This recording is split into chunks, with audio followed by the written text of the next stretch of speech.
வருஷத்துக்கு ஒரு முறை வரக்கூடிய விரதம் மற்றும் விசேஷ நாட்கள் தவிர இன்னும் சில சக்தி வாய்ந்த நாட்களும் இருக்குதுங்க. இந்த நாட்களை நம்ம தெரியாமல் தவற விட்டோம்னா அதுக்கு பிறகு அந்த அற்புதமான நாள் வருவதற்கு அடுத்த வருஷம் வரை நம்ம காத்திருக்க வேணும். அப்படி இந்த ஆண்டு ஜூன் மாதத்தில் வரக்கூடிய ஒரு அதிசக்தி வாய்ந்த விரத நாளை நம்ம தவற விட்டோம்னா மீண்டும் 2027ஆம் ஆண்டு ஜூலை மாதம் வரும் வரைக்கும் நம்ம காத்திருக்க வேணுங்க. அப்படிப்பட்ட அற்புதமான நாள் எப்பொழுது வருகிறது, இந்த நாளில் நம்ம என்ன செய்ய வேணும், அதனால் கிடைக்கக்கூடிய பலன்கள் என்ன என்பதை பற்றி தான் இந்த பதிவில் நம்ம விரிவாக பார்க்க போகிறோம். வீடியோவை ஸ்கிப் பண்ணாமல் முழுசாக பாருங்கள். நம்ம சேனலை இப்போ தான் ஃபர்ஸ்ட் டைம் பார்க்குறீங்க அப்படின்னா நம்ம சேனலை சப்ஸ்கிரைப் பண்ணலன்னா சப்ஸ்கிரைப் பண்ணிக்கோங்க. கூடவே இருக்கிற பெல் பட்டனையும் ப்ரெஸ் பண்ணிக்கோங்க.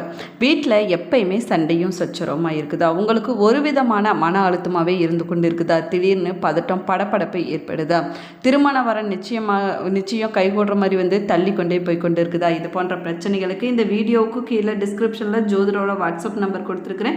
இந்த எண்ணுக்கு தொடர்பு கொண்டு பேசி பாருங்கள், உங்கள் பிரச்சனைகளுக்கு சரியான தீர்வு கிடைக்குங்க. வாங்க வீடியோக்குள்ளே போகலாம். உங்களுக்கு சிவபெருமான் பிடிக்கும் அப்படின்னா தென்னாட்டுடைய சிவனை போற்று எந்நாட்டவருக்கு இறைவா போற்று என்ற வாசகத்தை மறக்காமல் கமெண்ட் பாக்ஸில் 3 முறை பதிவிடுங்க. நீங்களும் பிரதோஷ வழிபாடு செய்யக்கூடியவங்களாக இருந்தீங்கன்னா உங்களுடைய கருத்துக்களை நிச்சயமாக கமெண்ட் பாக்ஸில் கமெண்ட் பண்ணுங்கள். சனிக்கிழமை நாளில் வரக்கூடிய பிரதோஷம் சனி பிரதோஷம் இல்லைன்னா சனி மகா பிரதோஷம் அப்படின்னு சொல்லப்படுது. இது சிவபெருமானுடைய அருளை பெறுவதற்கு ரொம்பவே முக்கியமான நாளாகுங்க. அது மட்டும் இல்லாமல் சனி தோஷத்தினுடைய தாக்கம் குறைவதற்கு சக்தி வாய்ந்த நாளாகவும் இந்த சனி மகா பிரதோஷ நாளானது சொல்லப்படுது. சனி பிரதோஷ நாளில் நம்ம விரதம் இருந்து சிவபெருமான வழிபட்டோம்னா சகல விதமான பாவங்களும் விலகி நம்முடைய வாழ்க்கையில் புண்ணியமானது சேரும் அப்படின்னும் சொல்லப்படுது. அது மட்டும் இல்லாமல் தீராத கடன் பிரச்சனைகள் கூட தீர்ந்து விடுமாங்க. திருமண தடைகள் அனைத்துமே விலகிவிடும் அப்படின்னும் சொல்லப்படுது. ஒவ்வொரு மாதத்துலேயும் வரக்கூடிய மிக முக்கியமான விரத நாட்களில் ஒன்றாக சொல்லக்கூடியதாங்க பிரதோஷ விரதமாகும். சிவபெருமானுடைய அருளை பெறுவதற்கு ரொம்பவே முக்கியமான நாளாகவும் இந்த நாளானது சொல்லப்படுது. சனிக்கிழமை மற்றும் திங்கட்கிழமையில் வரக்கூடிய பிரதோஷம் கூடுதல் சிறப்பு வாய்ந்ததாகவும் விசேஷமானதாகவும் சொல்லப்படுதுங்க. அதுலேயும் சனிக்கிழமையில் வரக்கூடிய பிரதோஷம் சனி மகா பிரதோஷம் அப்படின்னும் அழைக்கப்படுது. ஒரு சனி பிரதோஷ வழிபாட்டில் கலந்து கொண்டாலே போதுங்க, ஒரு ஆண்டு முழுவதும் வரக்கூடிய சாதாரண பிரதோஷங்கள் விரதம் இருந்து வழிபட்ட பலனானது நமக்கு கிடைக்கும் அப்படின்னு சொல்லப்படுது. இத்தகைய அற்புதமான சனி பிரதோஷம் 2026ஆம் ஆண்டு ஜூன் 27ஆம் தேதி அன்னைக்கு வர இருக்குதுங்க. பிரதோஷமானது ஒவ்வொரு மாதத்துலையும் 2 முறை வருதுங்க. இதற்கு எதற்காக 2027 வர காத்திருக்க வேணும் அப்படின்னு நீங்கள் கூட யோசிக்கலாங்க. பிரதோஷம் மாதந்தோறும் வந்தாலும் கூட சனி பிரதோஷம் அனைத்து மாதங்கள்லையுமே வருவதில்லைங்க. 2026ஆம் ஆண்டில் 2 முறை மட்டுமே சனி பிரதோஷமானது வந்திருக்கு. அதில் ஒன்று தான் ஏற்கனவே ஜனவரி மாதத்தில் வந்திருக்கக்கூடிய சனி பிரதோஷமாகும். இந்த பிரதோஷமானது முடிஞ்சிருச்சுங்க. மற்றொரு சனி பிரதோஷம் பார்த்திங்கன்னா வரக்கூடிய ஜூன் 27ஆம் தேதி அன்னைக்கு வர இருக்குது. அதற்கு பிறகு 2026ஆம் ஆண்டில் சனி பிரதோஷம் என்பதே இல்லைங்க. அடுத்த சனி பிரதோஷத்துக்கு நீங்கள் விரதம் இருந்து வழிபாடு செய்ய வேணும் அப்படின்னா 2027ஆம் ஆண்டு ஜூலை மாதம் வரைக்கும் நீங்கள் காத்திருக்க வேணும். காரணம் என்னென்னு பார்த்தீங்கன்னா 2027ஆம் ஆண்டு ஜூலை 17ஆம் தேதி தான் அடுத்த சனி பிரதோஷமானது வர இருக்குது. சனி பிரதோஷ நாளில் சிவபெருமானையும் சனீஸ்வரனையும் நம்ம வழிபடுவதனால ஏழரச்சனி மற்றும் ஜென்மச்சனியால் ஏற்படக்கூடிய கர்ம வினைகள் தோஷங்கள் அனைத்துமே விலகிவிடும் அப்படின்னு சொல்லப்படுது. அது மட்டும் இல்லாமல் வாழ்க்கையில் சகல சௌபாகியங்களும் கிடைக்குமாங்க. சனிக்கிழமையில் வரக்கூடிய பிரதோஷத்தை தரிசனம் செய்வது தொடர்ந்து 120 ஆண்டுகள் பிரதோஷ வழிபாடு செய்த பலனை பெற்றுக் கொடுக்கும் அப்படின்னு சொல்லப்படுது. சிவபெருமான சனிக்கிழமை நாளில் பிரதோஷ காலத்தில் வழிபடுவதனால நம்முடைய பாவங்கள் அனைத்துமே விலகி புண்ணியமானது நம்முடைய வாழ்க்கையில் சேருமாங்க. சனி பகவான் சிவபெருமானின் தீவிர பக்தராவார். அதனால தான் சனி பிரதோஷ நாளில் ஈசனை வேண்டி அதற்கு பின்னாடி சனி பகவானை வழிபட்டோம்னா சனி பகவானால் ஏற்படக்கூடிய தடைகள், மன அமைதியின்மை மற்றும் பொருளாதார சிக்கல்கள் அனைத்துமே தீர்ந்துவிடும் அப்படின்னு சொல்லப்படுதுங்க. சனி பிரதோஷ நாளில் நம்ம தானமாக கொடுக்க வேண்டிய பொருட்கள் என்ன அப்படின்னு பார்க்கலாம் வாங்க. சனி பிரதோஷம் சனி பகவானையும் சிவபெருமானையும் வழிபடுவதற்குரிய நாளாகும். இந்த நாளில் கருப்பியல் மற்றும் கடுகு எண்ணெயை நம்ம தானமாக கொடுப்பது ரொம்பவே நல்லதுங்க. அதே போல் சனி பகவானோடு சம்பந்தப்பட்ட இரும்பு பொருட்கள், கருப்பு உளுந்து, உடைகள், உணவு போன்றவற்றை நம்ம தானமாக கொடுத்தோம் அப்படின்னா நம்முடைய வாழ்க்கையில் சிறப்பான பலன்களானது கிடைக்கும் அப்படின்னு சொல்லப்படுது. இந்த நாளில் சிவபெருமான வில்வ இலை மற்றும் செம்பருத்தி பூ கொண்டு அர்ச்சனை செய்து வழிபடுவது சிறப்பானதாகுங்க. பிரதோஷ விரதங்களில் ரொம்பவே முக்கியமானதாகவும் சிறப்பு வாய்ந்ததாகவும் சொல்லக்கூடியது சனி பிரதோஷமாகும். சனிக்கிழமையில் வரக்கூடிய இந்த பிரதோஷ நாளில் நம்ம செய்யக்கூடிய வழிபாடுகள் சிவபெருமானுடைய அருளை விரைவாக பெற்றுக் கொடுக்கும் அப்படின்னு சொல்லப்படுது. சனி பகவானுடைய பிடியிலிருந்து நம்ம காப்பாற்ற உதவக்கூடிய அற்புதமான வழிபாடாக இந்த சனி மகா பிரதோஷ வழிபாடானது சொல்லப்படுது. ஏழரை சனி அஷ்டம சனி நடக்கக்கூடியவங்க சனினால் வரக்கூடிய துன்பத்தை போக்க கண்டிப்பாக சனி பிரதோஷ விரதம் இருந்து வழிபடுவது சிறப்பானதாகுங்க. விரதம் இருக்க முடியாவிட்டாலும் கண்டிப்பாக மாலை நேரத்தில் பிரதோஷ வழிபாட்டில் கலந்து கொள்ள வேணும். இதனால் கிரக தோஷத்தால் ஏற்படக்கூடிய தீமைகள் அனைத்துமே குறையுங்க. பஞ்சம பாவங்களும் நீங்கி சிவனுடைய அருளானது பரிபூர்ணமாக கிடைக்கும் அப்படின்னு சொல்லப்படுது.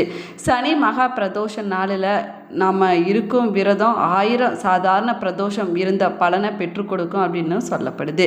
சாதாரண பிரதோஷ நேரத்தில் சோம சூக்த பிரதட்சணம் செய்வதனால ஒரு வருஷத்திற்கு ஈசனை வழிபாடு செய்த பலனும், சனி பிரதோஷ நேரத்தில் ஈசனை வழிபாடு செய்வதனால 120 வருஷம் பிரதோஷ வழிபாடு செய்த பலனும் நமக்கு கிடைக்கும் அப்படின்னு சொல்லப்படுது. ஒவ்வொரு மாதமும் வளர்ப்பிறை மற்றும் தேய்பிறை 13ஆம் நாள் திரியோதசி திதி நாளில் மாலை 4:30 மணி முதல் 6 மணி வரையிலான காலம் பிரதோஷ காலம் அப்படின்னு சொல்லப்படுது.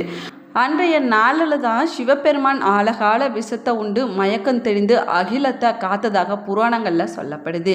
நித்திய பிரதோஷம், பட்ச பிரதோஷம், பிரளய பிரதோஷம் என 20 வகையான பிரதோஷங்களானது இருப்பதாக புராணங்களில் சொல்லப்பட்டிருக்குது. திரியோதசி நாள் முழுக்க உண்ணாமல் இருந்து நமச்சிவாயா என்ற 5 எழுத்து மந்திரத்தை நம்ம உச்சரித்தபடி பிரதோஷ காலத்தில் சிவபெருமானோடு தேவியோடு முருகப்பெருமானோடு சோமஸ்கந்த மூர்த்தியாக தரிசனம் செய்து கண்ணீர் மல்க நம்ம வழிபட்டோம்னா சகல விதமான நன்மைகளும் நம்முடைய வாழ்க்கையில் வந்து சேரும் அப்படின்னு சொல்லப்படுது. பிரதோஷ நாளில் விரதம் இருப்பதால் நம்முடைய உடலானது நன்றாக இருக்கும் அப்படின்னு சொல்லப்படுதுங்க. இதன் மூலமாக வாய்வு கோளாறு, வயிற்றுக்கோளாறு போன்ற பிரச்சனைகளானது நீங்கி விடுமா. உடல்நிலை மனநிலை அனைத்துமே சீராக இருக்குமாங்க. மன அழுத்தமானது குறையுமா. சிவபெருமான் விஷம் அருந்திய நாள் சனிக்கிழமை நாளாகும். அந்த சனிக்கிழமையில் வரக்கூடிய பிரதோஷம் ரொம்பவே சிறப்பு வாய்ந்ததாகும். சித்திரை, வைகாசி, ஐப்பசி, கார்த்திகை போன்ற மாசத்துல வளர்ப்பிறையில் சனிக்கிழமையில் திரியோதசி திதி அன்னைக்கு வரக்கூடிய பிரதோஷம் உத்தம மகா பிரதோஷம் அப்படின்னும் சொல்லப்படுது. இது ரொம்பவே சிறப்பு வாய்ந்ததும் கீர்த்தியும் பெற்ற நாளாகுங்க. இந்த மாசத்துல தேய்பிறை சனிக்கிழமையில் பிரதோஷம் வருவது சனி மகா பிரதோஷம் அப்படின்னும் சொல்லப்படுது.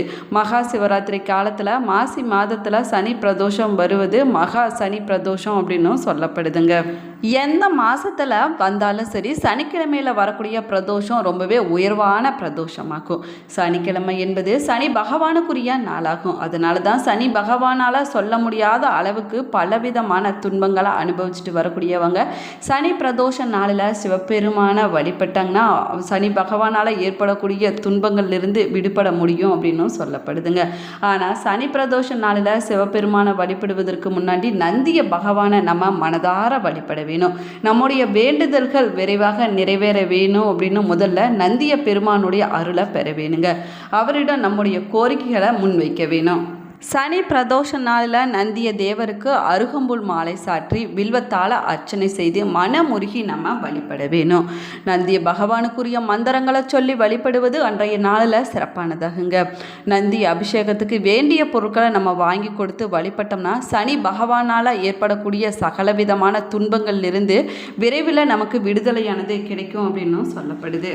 சனி பிரதோஷ நாளில் அதிகாலையில் இருந்து குளித்து விட்டு சுத்தமான ஆடைகளை அணிந்து கொண்டு பூஜை அறையை நம்ம சுத்தம் செய்ய வேணுங்க. அதற்கு பிறகு சிவனுக்கு பூஜை செய்ய வேணும். பூஜை அறையில் விளக்கேற்றி பழங்கள், பூக்கள், தீப தூப ஆராதனை காட்டி நெய்வேத்தியம் படைத்து நம்ம வழிபட வேணும். அன்றைய நாளில் சிவம் மந்திரங்களை சொல்லி ஆர்த்தி காட்டி வழிபடுவது சிறப்பானதாகுங்க. மாலை பூஜைக்கான பொருட்களை நம்ம வாங்கி வைக்க வேணும். முடிஞ்சிச்சுன்னா மீண்டும் குளித்து விட்டு சிவன் கோவிலுக்கு சென்று வழிபடுவது சிறப்பானதாகும். சிவலிங்கத்துக்கு தண்ணீர் ஊற்றி வில்வ இலைகள், ஓமத்தம் பூ, தேன் போன்றவற்றை சிவனுக்கு படைத்து வழிபட வேணுங்க. சனி பிரதோஷ விரத கதையை அன்றைய நாளில் கேட்பது சிறப்பானதாகும். அதே போல் ஓம் நமச்சிவாய என்ற சிவ மந்திரத்தை நம்ம உச்சரிக்க வேணுங்க.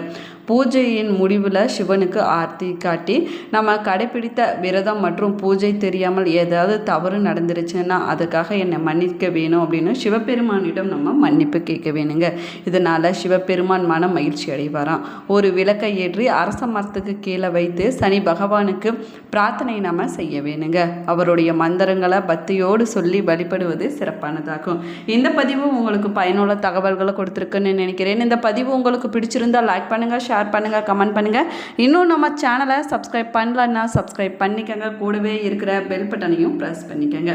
நீங்களும் சனிக்கிழமை பிரதோஷ வழிபாட்டை கடைப்பிடிக்கக்கூடியவங்களாக இருந்தீங்கன்னா உங்களுடைய கருத்துக்களை மறக்காமல் கமெண்ட் பாக்ஸில் கமெண்ட் பண்ணுங்கள். Thank you friends.